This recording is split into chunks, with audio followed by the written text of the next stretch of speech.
Programa Med Saúde, um oferecimento Arte Farma. Tecnologia em manipulação. MHV Cardio, cuidando bem do seu coração.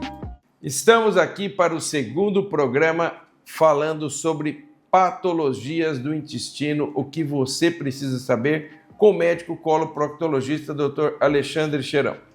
Alexandre, tivemos um bom papo no primeiro programa. Claro que eu não ia deixar você ir embora antes de gravarmos mais um programa para levarmos para o nosso ouvinte informações de muita qualidade que você está nos trazendo. Falamos um pouco sobre doença diverticular no final do primeiro programa e agora eu pergunto para você sobre câncer de intestino. Isso ainda é um grande problema de saúde pública, né? Sim. E um grande tabu ao mesmo tempo, né? Que faz com que as pessoas não vão, às vezes, no médico para poder fazer os exames, para rastrear, para a gente poder tentar cuidar e prevenir o quanto antes. Tá. Você acredita, então, que o melhor para o câncer de cólon é a prevenção? Total. A prevenção é a nossa principal arma em combate ao câncer. Tá. A dieta é fundamental.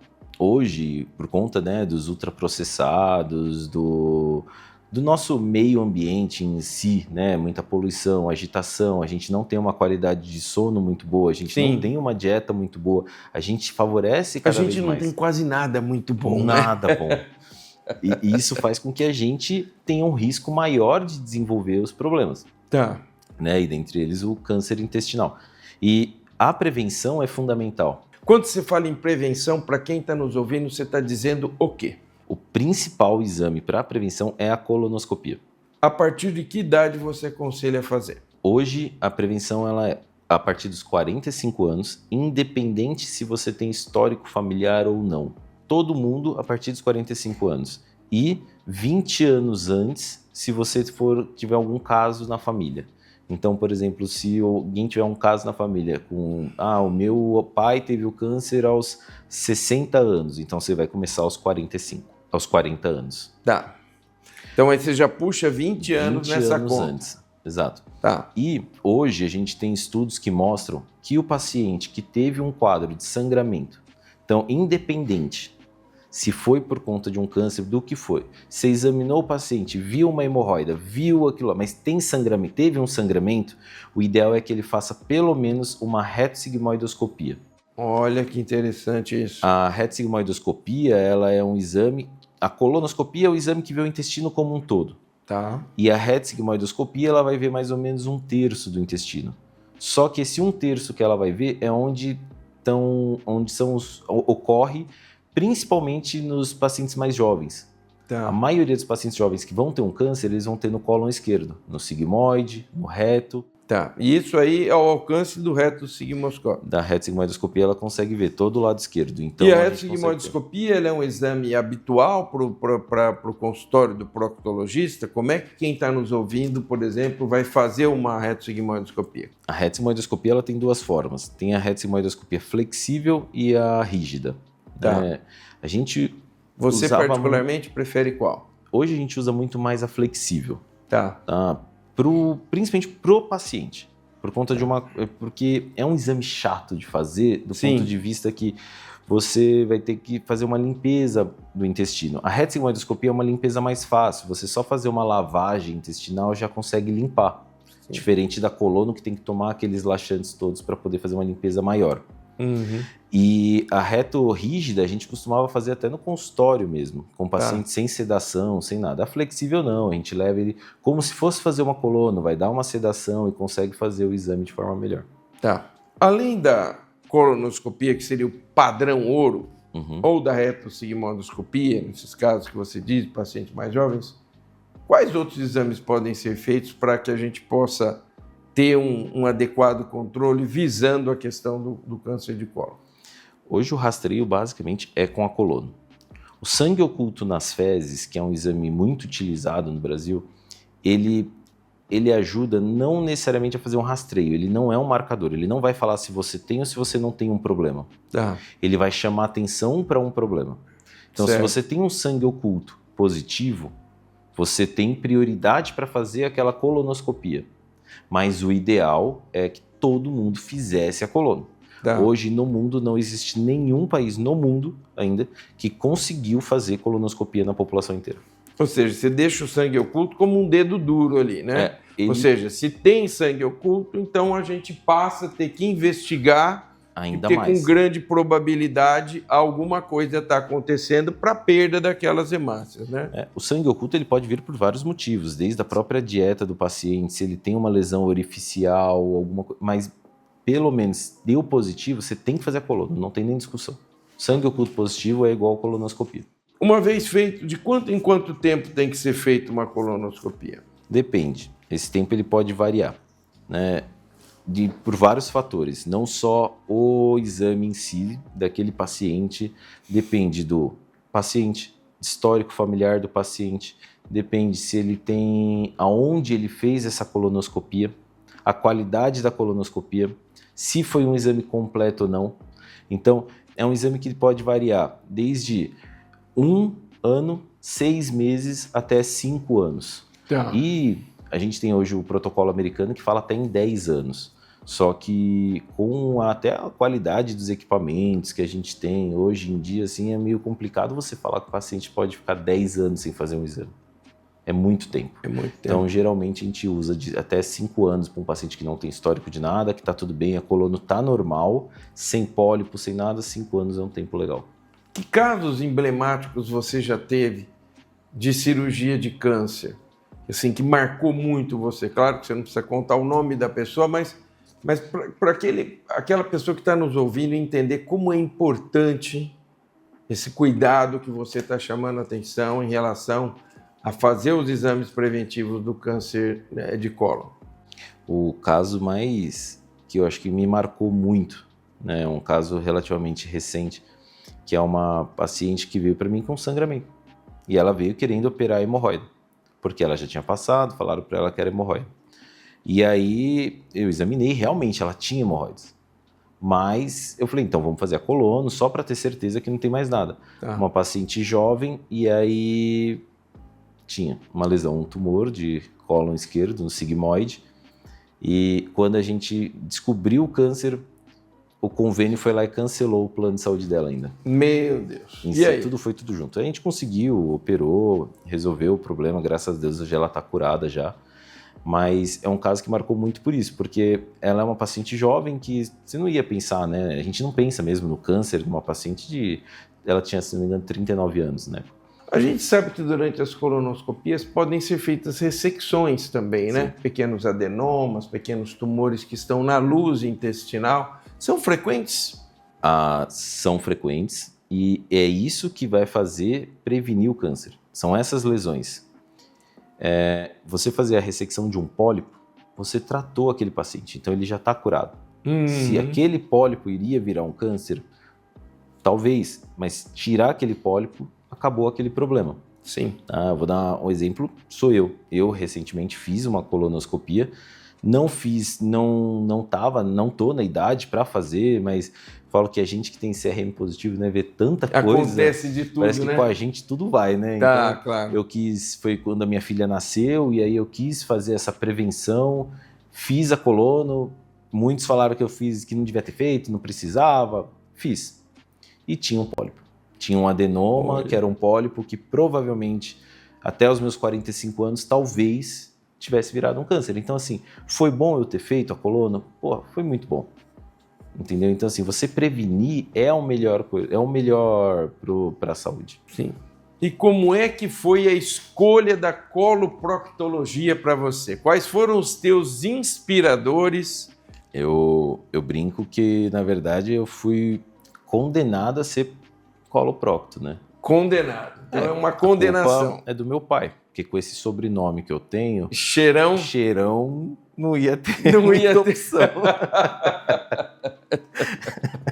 Mas não, o aparelho digestivo foi uma coisa que sempre me fascinou muito. Na faculdade, eu tive professores, o professor Dr. Ernesto foi um cara que ele abriu muito a minha cabeça para o mundo da saúde intestinal, e eu gostava muito de acompanhar ele na faculdade, e Só que conforme eu fui estudando, eu via que as doenças que eu mais gostava de tratar, de cuidar, de estudar, sempre foram as doenças do intestino. Tá. E aí foi onde eu fui me direcionando cada vez mais para a parte da proctologia. E foi a melhor coisa que eu fiz na vida. Eu adoro o que eu faço. Eu pergunto, você fez cirurgia geral e depois foi para coloprocto? Como é que foi a teu sucessão de carreira? Logo depois da faculdade, eu fui fazer cirurgia geral em Carapicuíba, Tá. na residência do SUS. E depois eu fui fazer no Hospital Heliópolis, depois de 2 anos de cirurgia geral, fiz mais 2 anos de coloproctologia no Hospital Heliópolis, em São Paulo, que é referência em coloproctologia, né? Tá. E eu te pergunto, na formação já como cirurgião, né, na coloproctologia, você já aprende a fazer a colono, a retossigmoidoscopia, ou depois você tem que fazer um aprimoramento? Todo coloproctologista tem que saber fazer colonoscopia, faz parte da nossa formação. Então, a colonoscopia, retossigmoidoscopia e também os exames de fisiologia, como a manometria no retal. Hoje a manometria é um exame que eu faço mais. A colono, a vida foi me direcionando para outros caminhos e eu acabei que eu faço menos, mas a manometria e a parte da cirurgia são onde eu foquei bastante. Muito bom. Não saia daí, nós já voltamos com o Dr. Alexandre Cheirão falando sobre patologia do intestino, o que você precisa saber. É 1 minuto, nós já estamos de volta.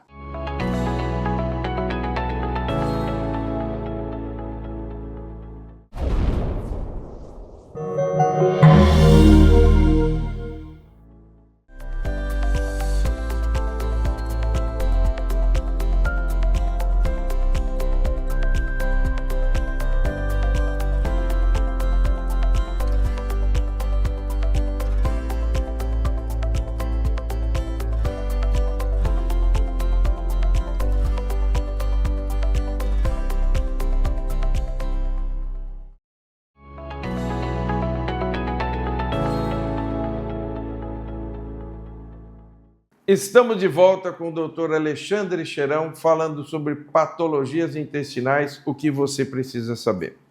Alexandre, a gente conversou bastante coisa, você estava falando um pouco da sua carreira, mas eu queria que você conversasse, que é um tema importante para quem está nos ouvindo. As pessoas têm muito tabu e muito medo em relação à colonoscopia. Eu queria que você esclarecesse o nosso público realmente sobre isso. A colonoscopia ela tem um risco, sim, como qualquer outro procedimento invasivo na hora que vai fazer, só que ele é muito baixo. 1% dos pacientes que fazem colonoscopia podem ter algum problema. Mas esse problema, se for prontamente avaliado, que é o que normalmente acontece quando tem, ele já vai ser resolvido. Sim. Né? Então, não é um problema fazer o exame. Tem que ser feito. Uhum. E muitas vezes o problema, às vezes, ele é feito por conta de quando é feito de forma, às vezes, um pouco mais agressiva, ou se o paciente ele tem alguma comorbidade. Só que para poder avaliar isso também, tem que ser feito a colonoscopia, para saber se tem algum problema. Claro. Tá? E é um exame que é seguro e é altamente recomendável para prevenir o câncer de intestino. Veja, então você que está aí com medo, é um exame seguro, em boas mãos, com certeza resultados excelentes e que vai trazer muita informação sobre o seu intestino. E você chegou a falar de manometria anorretal. Sim. Queria que você esclarecesse para quem está nos ouvindo o que é a manometria anorretal. A manometria ela é um exame da fisiologia do intestino, para a gente poder ver como que funciona o ânus, o reto, na hora de você fazer na evacuação ou na hora de tentar prender. Então, ela vai conseguir medir a pressão do seu ânus, seu canal anal, a pressão que você faz no reto durante os movimentos. Então, a gente vai conseguir medir a força que você tem para fechar, se você consegue ter força no relaxamento, se você consegue fazer o movimento evacuatório da forma correta. Tá. Aquele paciente que tem incontinência fecal, que não consegue segurar as fezes, a manometria vai me quantificar onde que está o problema, como que é o problema, para a gente poder tratar também. Então a manometria ela vai medir toda essa parte da evacuação em si. Então, e eu pergunto, já aproveitando que você tocou nesse assunto, esses casos de incontinência, eles têm solução? Tem, muito. Tem várias formas da gente resolver. Tem como a gente resolver? Muitas vezes por melhorando a dieta do paciente, então ele vai ter um bolo fecal melhor. Fisioterapia é uma coisa que ajuda bastante. Hoje nós já temos à disposição um neuromodulador sacral. É como um marca-passo para o ânus. Que legal. Então a gente coloca o estimulador nos nervos, no reto, lá embaixo, onde inerva toda a musculatura do ânus, e com ele a gente consegue fazer esse controle. Então o paciente ele consegue controlar o ânus dele de acordo com o uso desse marca-passo. Poxa, que bacana, que evolução que houve nesse setor, né? Sim. O que você acha, na sua visão, que está na crista da onda, ou seja, que é a próxima fronteira da coloproctologia? A cirurgia robótica já é uma realidade. Já é uma realidade. Hoje a gente já consegue fazer bastante. Hoje a gente tem um acesso maior, né, para a cirurgia robótica, que antes era muito difícil, muito caro. Hoje já está barateando um pouco mais, chegando novos robôs. Então isso é uma coisa que o futuro está aí, na parte das cirurgias. Em medicações, as nossas medicações antes, principalmente para as doenças inflamatórias intestinais, eram medicações que elas eram mais agressivas, né? Hoje a gente consegue medicações que elas vão agir diretamente em células e não medicações que agem de uma forma mais ampla. Então, hoje a gente já consegue trabalhar com medicações melhores, tecnologia cirúrgica melhor também. Qual o país no mundo hoje que está mais avançado na coloproctologia? Cada país acaba focando em algumas coisas. Na parte de colonoscopia, o Japão sempre foi referência, né? Nas ressecções endoscópicas, da cirurgia endoscópica, ele é uma grande referência. Os Estados Unidos, né, com pesquisas e tudo mais, a gente não tem como deixar ele de fora, ele é um dos players mais fortes. As cirurgias anorretais, a gente tem na Itália o Dr. Longo, que faz a cirurgia por grampeador, né, que desenvolveu o grampeador para hemorroidas. Então, assim, hoje a gente consegue ter bastante lugares já fortes no assunto. E com as inteligências artificiais, com a internet, essas informações chegam muito mais fáceis. Eu ia te perguntar, a inteligência artificial, você acha que está ajudando e tem muito a contribuir para a evolução da coloproctologia? Hoje nós temos já colonoscópios que conseguem fazer o rastreio conforme ele vai entrando no intestino. A imagem, através de inteligência artificial, consegue focar e localizar possíveis pólipos e lesões. Nossa! Isso são equipamentos modernos, né? Que a gente já tem colonoscópios que já tem até microscópio na ponta. Então, assim, a gente tem muito ainda para crescer, mas está cada vez melhor. Tá. E o interesse pela coloproctologia? Tem muito? Olha, hoje eu vejo bem mais. Né? Quando eu fui prestar, não era tanto, assim, a gente não via falar tanto assim da procto. Acho que até por conta das coisas mais recentes que estão saindo na mídia, as pessoas estão tendo um pouco mais de conhecimento e estão começando a falar um pouco mais da procto, e isso faz com que as pessoas tenham mais à vontade, às vezes, de fazer também, né, a especialidade. E é legal isso porque, falando mais da especialidade, além de quebrar os tabus, inclusive médicos, tem colegas, às vezes, que não sabem muito bem o que um proctologista faz, então eles vão conhecer mais a área e se interessar mais por ela também. Hoje em dia são quantos anos de residência em coloproctologia, depois que termina os 2 de geral? Agora, a geral foram para 3 anos e aí mais 2 anos de proctologia. Então, ao todo, eram 4, agora são 5, porque aumentou 1 ano de cirurgia geral. Você acredita que no futuro a cirurgia robótica vai substituir a cirurgia aberta na coloproctologia? Essa pergunta é bem capciosa, mas eu acho que não. Tem algumas coisas que ainda serão necessárias fazer aberto, né? Hoje, se você for pensar que hoje a gente tem a cirurgia aberta, a cirurgia por vídeo e a cirurgia robótica. Tá. E hoje ainda assim a cirurgia aberta é a mais realizada. Tá? A gente tem áreas que o robô não chega, nem o vídeo chegou. Tá. Existem vários lugares próximos, e em São Paulo, por exemplo, que é um centro grande, que ainda faz cirurgia aberta, quiçá fazer com robô. Tá. O robô ele vai vir forte, eu acho que ele vai começar, os hospitais tendem a ter mais equipamentos, mas a cirurgia aberta e a laparoscópica eu acho que ainda vão perdurar por bastante tempo. Eu te pergunto e queria que você falasse um pouco para quem está nos ouvindo, nas cirurgias intestinais, a questão do preparo do cólon, porque é uma coisa que o paciente tem que fazer, é necessário não só para os procedimentos, mas também como para os exames, a importância de um preparo de cólon bem feito para procedimentos e ou exames. Para o exame de colonoscopia, o preparo bem feito é o que vai falar, que vai dar a qualidade da colonoscopia. Uma colonoscopia bem feita, uma colonoscopia que a gente fala que foi completa, ela inclui um preparo de cólon muito bem feito. Tá. Se tem resíduo fecal, no preparo de cólon, ele não vai conseguir identificar pequenas lesões. Então a gente não considera essa colonoscopia como bem feita, como ideal. E aí o paciente vai ter que repetir essa colono para ter uma colono com um preparo melhor. E na cirurgia é um tema muito controverso. É um tema que tem muita discussão nos congressos de procto. Preparo ou não prepara? Sempre é um tema que a gente tem. Porque do cólon direito já é bem discutido que não tem vantagem em fazer preparo porque são fezes líquidas, não vai conseguir preparar muito bem. Mas para cirurgias de cólon esquerdo, que as fezes são mais sólidas, já tem essa discussão de fazer o preparo ou de não fazer. As pessoas, os médicos discutem muito a respeito, tem quem goste de fazer, tem quem não goste. Mas por que não fazer? Porque veja, se o cólon está com fezes, se você vai precisar fazer uma abordagem, uma anastomose, né? O que alega quem acha que não precisa fazer? Olha, eu particularmente eu sou bem a favor de fazer o preparo. Eu faço o preparo nos pacientes porque você fazer uma anastomose sem resíduo, não é que você não vai ter nenhum resíduo, você vai ter alguma coisa ali porque é uma área contaminada.